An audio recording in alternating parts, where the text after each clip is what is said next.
Bueno, en este video vamos a hablar de lo que es el tejido, tanto sus generalidades, sus descripciones, sus características. Bueno, el tejido epitelial es avascular, se apoya sobre una lámina basal, presenta poco o nada de sustancia intercelular, por lo que las células epiteliales se mantienen estrechamente unidas entre sí por medio de una unión de series de diferenciaciones de membranas que conforman el complejo de unión. ¿Sí? Esta, al carecer de la sustancia intercelular, es una característica muy distintiva de este tejido porque es lo que permite entonces que las células estén estrechas entre sí. Por lo tanto, van a presentar polaridad, ¿sí?, en la superficie basal, lateral y una superficie. Bueno, las características de este tejido, ¿sí?, también es que tiene un origen embrionario, ¿sí?, del endodermo y el ectodermo. Se encuentra en las superficies externas de la epidermis. Recubren los vasos sanguíneos y linfáticos, donde va a recibir el nombre del epitelio endotelio. Tapiza los ventrículos y aurículas del corazón, va a recibir el nombre del endocardio. Tapiza las paredes y el contenido de las cavidades cerradas del cuerpo, como las cavidades abdominal, pericardia y pleural, que se va a denominar mesotelio. Tiene las funciones de secreción, de absorción, ¿sí?, de transportar de materiales o células desde o hacia el tejido conectivo. Tiene una función de protección mecánica de la pérdida de agua, forman barreras. Tiene la función de función receptora, donde recibe y transduce estímulos externos como los corpúsculos gustativos de la lengua, epitelio olfatorio de la mucosa nasal. Bueno, vamos a hablar de la clasificación del epitelio. Se pueden clasificar por su revestimiento, por su morfología celular y por su epitelio. Bueno, aquí la vamos a clasificar según las células. Se la pueden clasificar según las capas, ¿sí?, y según sus formas, tanto la forma de las células como la forma de los núcleos. Pueden ser células simples o estratificadas. Vamos a decir que son simples cuando presentan una capa celular, ¿sí? Estratificadas son aquellas cuando presentan bastantes capas celulares, ¿sí?, a partir de dos o más capas. Pueden ser simples cúbicas, ¿sí?, como por ejemplo las que vemos acá, ahí, ¿sí?, que son, o sea, que no tienen mucha forma. Estas son simples cilíndricas, ¿sí?, cuando acá ya tienen forma de cilíndricos, ¿sí? También tenemos las de epitelios simple prismáticos, ¿sí?, que ya son pseudoestratificados, como la acá lo último, ¿sí? Estas son ya escamosas, simple escamosas, pero también veis que ya parecen como una escama del pececito. Estratificadas, ¿sí?, ya son cuando tienen varias capas de células, en que son más altas, ¿sí?, y tienen varias capas, ¿sí? En cambio acá tienen una sola. Bien, tenemos otro ejemplo, al epitelio estratificado prismático, ¿sí?, que son las de aquí. Después tenemos a la célula del epitelio estratificado plano queratinizado, ¿sí?, que es esta. Y bueno, y como también pueden observar es que los núcleos, según el tipo de célula en que estemos hablando, tienen ubicaciones diferentes, ¿sí?, que es lo que vamos a hablar ahora en la diapositiva siguiente. Bueno, acá decimos así. La ubicación del núcleo es muy importante en el momento de estudiar el epitelio, ¿sí? Y todas las características posibles, la forma de las células, dónde se encuentra el núcleo, todo. Entonces, en el epitelio simple plano, ¿sí?, las células van a ser aplanadas, achatadas, con un núcleo oval aplanado que se encuentra en el centro celular. El epitelio simple cúbico, las células son cúbicas, casi cuadradas, con un núcleo esférico central.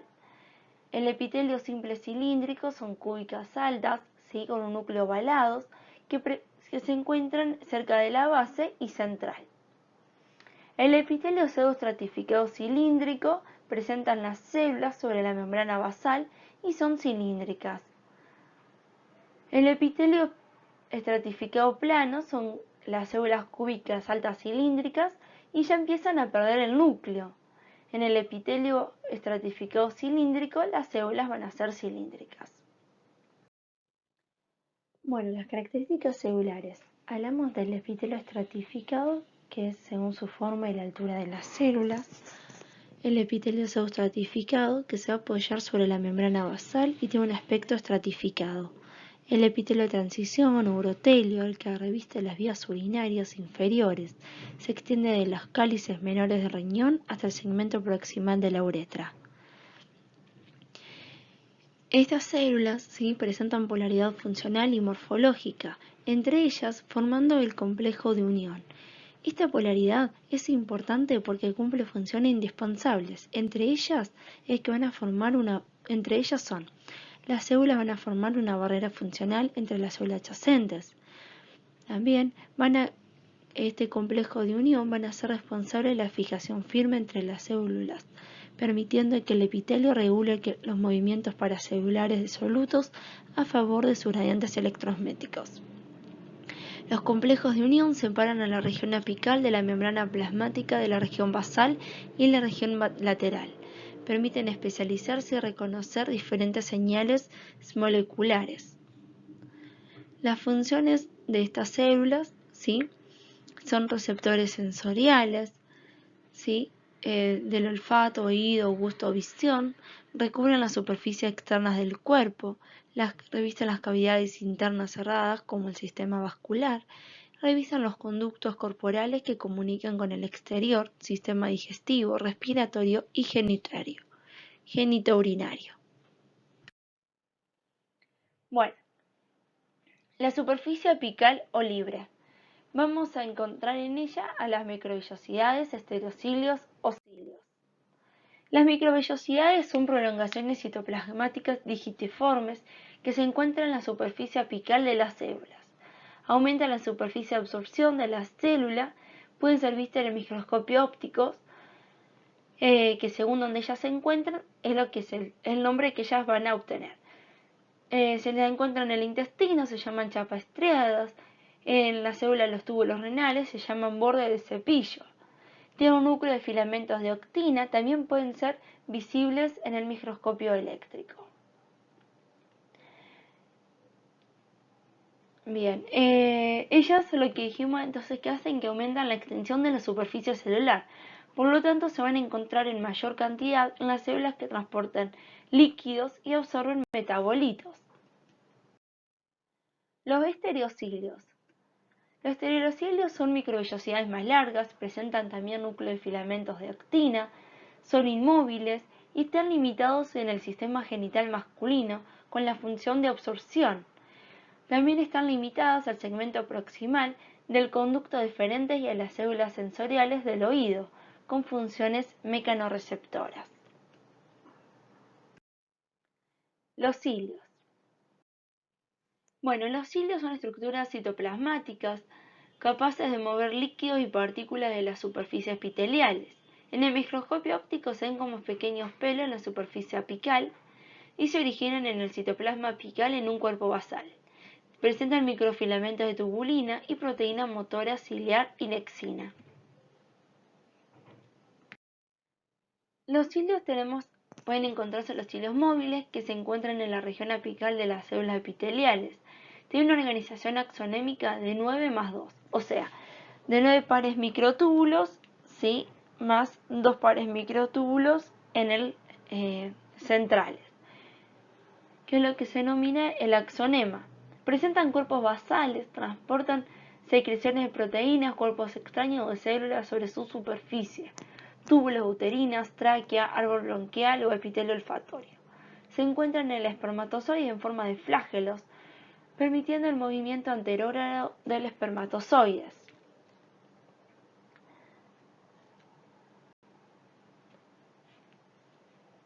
Bien, ahora vamos a hablar de los cilios primarios o monocilios. Tiene una organización axonémica de 9 más 0. Casi todas las células del organismo se encuentran presentes en todas las células del organismo, generan y transmiten señales desde el espacio extracelular hacia el interior de la célula. Son inmóviles, carecen de las proteínas motoras y tienen una función como por ejemplo en el árbol tráqueo-branquial, que ellos van a barrer mocos y partículas atrapadas hacia la orofaringe, donde se deglutan con la saliva y salen del organismo. Esta estructura es que estos cilios tienen 9 más 2 o 9 más 0, ese par central es lo que permite a los cilios poder tener movilidad. Por lo tanto, los cilios que no tienen ese par central no son móviles, ¿sí? O sea, por eso son inmóviles. Bueno, también tenemos los cilios nodales, ¿sí? También de una organización microtubular de 9 más 0, presentes en el embrión durante la gastrulación en el disco bilaminar. Son esenciales en el desarrollo de la simetría de derecha a izquierda de los órganos internos.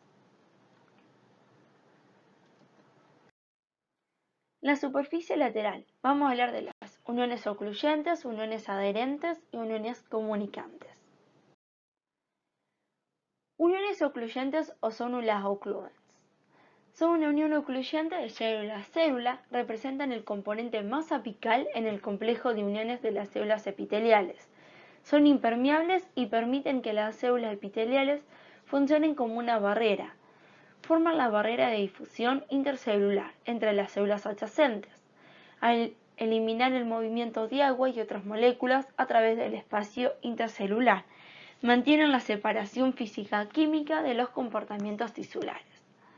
También van a impedir la migración de los lípidos y proteínas especializadas de la membrana celular entre las superficies apical y lateral, manteniendo así la integridad de estas dos regiones.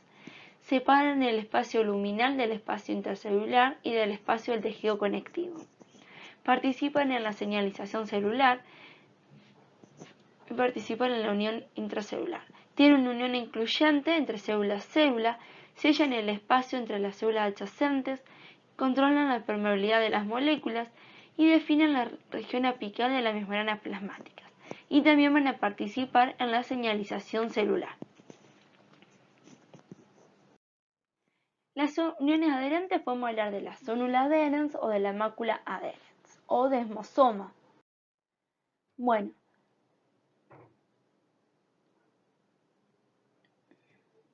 las zónulas ocluens son uniones ocluyentes entre células y células, sellan el espacio entre las células adyacentes, controlan la permeabilidad de las moléculas, definen la región apical de la membrana plasmática y participan en la señalización celular. Bueno, las zónulas adherentes son aquellas que acoplan el citoesqueleto de actina a la membrana plasmática en regiones de adhesión célula-célula.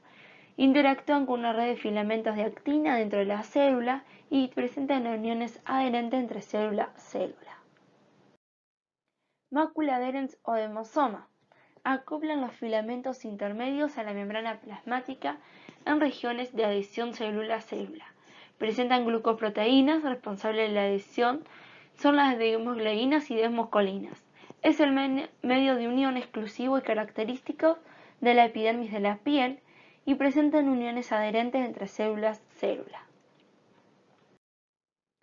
Los nexos o uniones de hendidura permiten el paso directo de las moléculas de señal de una célula a otra. Están formadas por 12 subunidades de proteínas de las familias conexinas, están presentes en muchos tejidos, crean conductos entre dos células adyacentes para el paso de pequeños iones y micromoléculas de información. Presentan uniones comunicantes entre célula a célula y son visibles en el microscopio electrónico. Los hemidemosomas. Los hemidemosomas fijan los filamentos intermedios a la matriz extracelular. Presenta uniones adherentes entre célula y matriz extracelular. La lámina basal que contacta con el tejido conectivo tiene fibrillas de anclajes que se extienden hasta las fibras reticulares fijándose en ella. La lámina basal se encuentra en contacto con el epitelio, presenta laminina que es una glucoproteína de adhesión o anclaje y colágeno tipo 17 conjuntamente con integrinas, es decir, a nivel de las láminas densas y lúcidas, las cuales así son fijadas a la placa de adhesión intracelular del hemidemosoma. Las adhesiones focales, ¿sí? Es una unión adherente entre célula y célula, fija el citoesqueleto de actina en la matriz extracelular. Detecta y transduce señales del exterior de la célula. Bueno, ahora vamos a hablar de la región basal. La región basal se clasifica en membrana basal, uniones células, matriz extracelular y repliegues de la membrana celular y basal. Pliegues de la membrana celular basal. Bueno, la membrana basal está ubicada cerca de la región basal de las células epiteliales y del estroma del tejido conjuntivo subyacente. Esta membrana es la capa del espesor variable, está relacionada con la superficie basal del epitelio de revestimiento glandular, es fundamental para la nutrición del epitelio difundiendo a través de ella todo lo aportado desde los vasos sanguíneos al tejido conjuntivo subyacente. La membrana basal cuenta con 3 regiones o láminas. Tenemos la lámina lúcida, la lámina densa y la lámina reticular. La lámina lúcida es la de menor densidad electrónica. Contiene glucoproteína laminina, glucoproteínas de adhesión y anclaje, la que mediante finos filamentos fijan fuertemente al epitelio a la laminina densa. La laminina densa es de mayor densidad electrónica, cuenta con glucoproteínas de adhesión y anclaje, como laminina, entactina, perlacan, colágeno tipo 4, confiriéndole a estos componentes a la lámina basal la gran integridad estructural. Bueno, la lámina reticular, ¿sí? Está aportada por el conectivo, el colágeno tipo 3, conformando las fibras reticulares y colágeno tipo 4, cuyas fibrillas se fijan en las placas de anclajes de colágeno 4. La presencia abundante de glicominoglucanos, moléculas aniónicas de carga negativas que atraen el agua, es decir, son moléculas muy hidratadas, lo cual permite la regulación del transporte de iones con fibronectina como glucoproteínas de anclajes, la cual se fija a las moléculas de panansulfato y a los receptores de la plasmalena celular. Bueno, ahora vamos a hablar de las glándulas, ¿sí?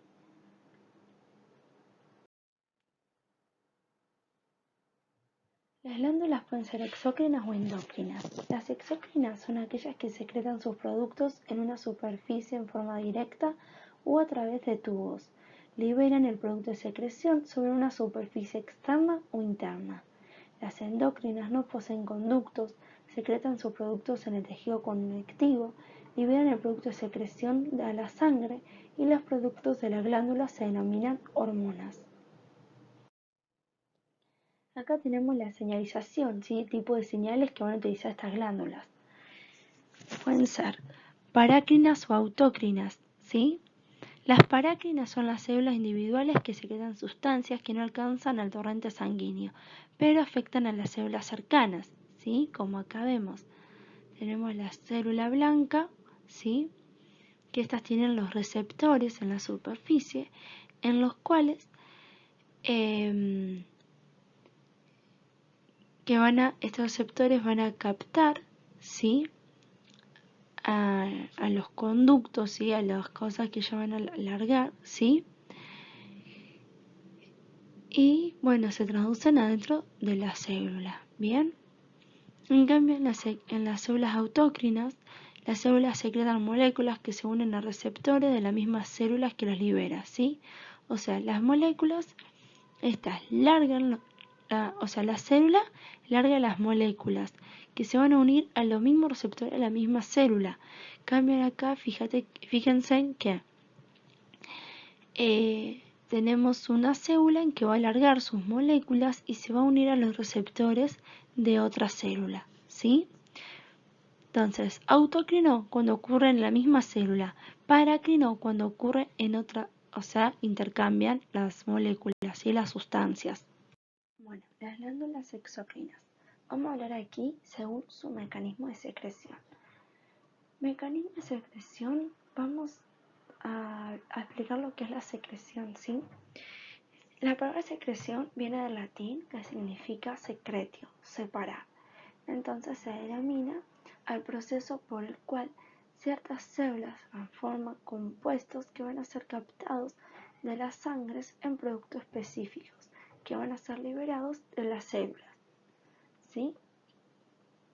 Bueno, ¿qué tipos de mecanismos existen? 3: merocrina, apocrina y holocrina. La secreción merocrina, ¿sí? Los productos de la secreción llegan en vesículas y son liberados por exocitosis. Nosotros, si bien recordamos que la exocitosis es cuando llegan, ¿sí? Llegan, digamos, estos productos en vesícula dentro de la célula y van a ser liberados al exterior celular, ¿sí? Eso se dice exocitosis, cuando se libera afuera de la célula. Endocitosis, acá decíamos son liberados por endocitosis, es que se libera dentro de la célula. Bien, la secreción apócrina es aquella que se libera el producto segregado en la porción apical de la célula. Secreción holocrina es cuando el producto de la secreción se acumula dentro de la célula, provocando la muerte celular programada.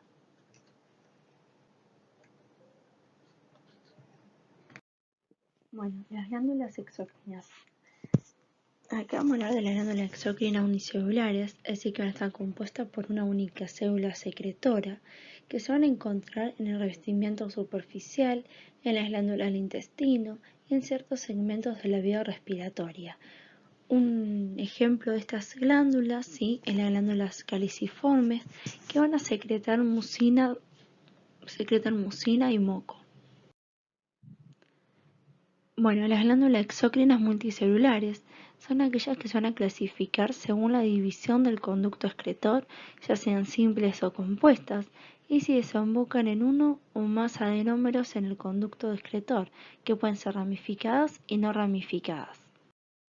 Bueno, acá vamos a hablar de las simples, donde su conducto excretor principal es ramificado, ¿sí? O sea, no es ramificado. Ustedes se fijan acá, ¿sí?, que tiene forma de tubo y es simple, o sea, nada más. Bien, aquí lo mismo, igual que en el dibujo. Bien.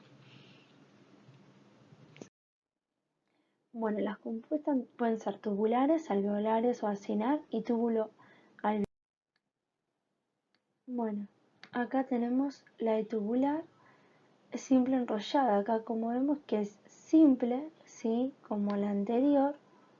Bien, que es simple, no tiene nada, casi nada, pero es enrollada, ¿sí?, a comparación de la otra en que era simplemente simple, ¿sí? Acá las podemos ver.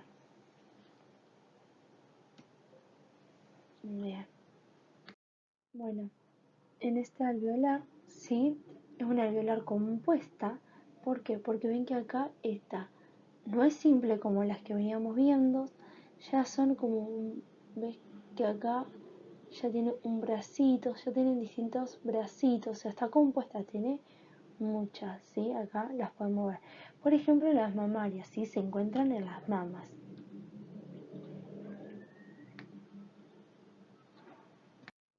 Bueno, en esta túbulo alveolar, ¿sí?, o túbulo acinosa, es compuesta, ¿sí? Nosotros vemos que es como que se ramifican, ¿sí?, tienen bastantes brazos y a la vez están como muy abiertas, ¿sí?, a comparación de las otras. ¿Dónde las podemos encontrar? En el páncreas, ¿sí?, en las glándulas salivales o maxilares.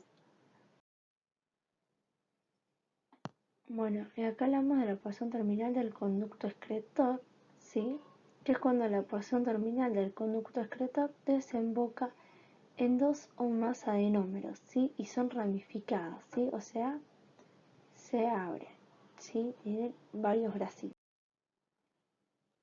Bueno, acá tenemos un breve resumen, ¿sí?, de todas las glándulas que vimos hasta ahora. Acá tenemos las glándulas simples, ¿sí?, que no es ramificada, tubular, después tienen forma de un tubo.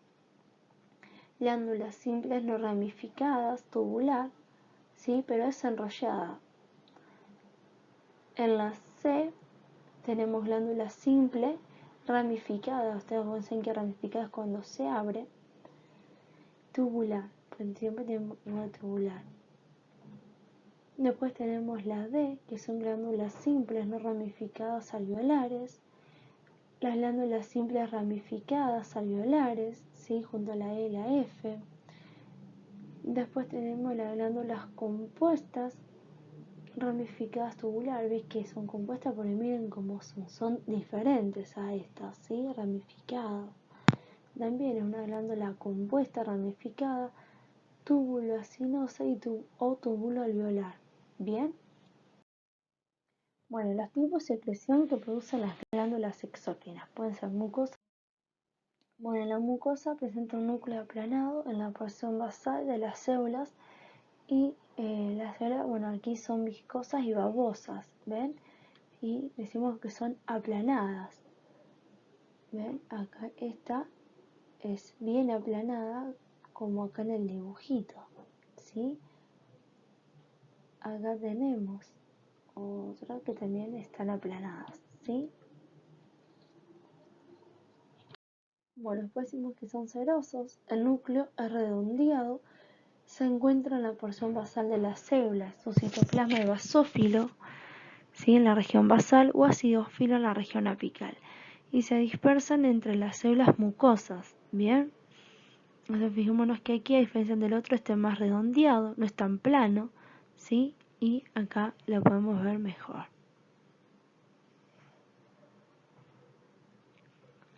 Podemos ver otro. Y bueno, aquí ya terminamos con todo lo que es el teórico y sus generalidades del tejido epitelial.